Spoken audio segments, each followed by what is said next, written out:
Let's make sure we've got the most recent version of Moodle Adminer on our test server. So click on Site Administration, and under Plugins, it looks like we've got Moodle Adminer already installed. I'm going to click Yes here to start Adminer with current database. If you don't have Adminer installed and you'd like to, click Server, then Environment. And this is version 4.1 plus, and it's 2022-12-16. So in a new browser tab, I'm going to just search for Moodle 4.1 Adminer.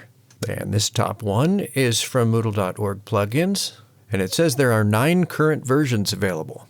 I'd like to take a look at those versions, so let's just click on versions here and make sure we get the right one. And here's the 4.1 version.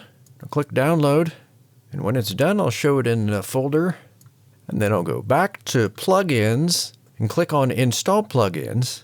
And then I'm going to drag and drop that Adminer zip file right in here and click Install Plugin from the zip file. Validation is successful, so click Continue.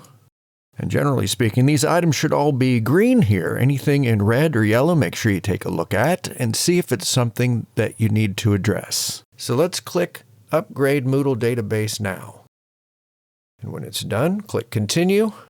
That looks good, so let's check out Adminer. So here under Server, Moodle Adminer, and there's that Moodle database.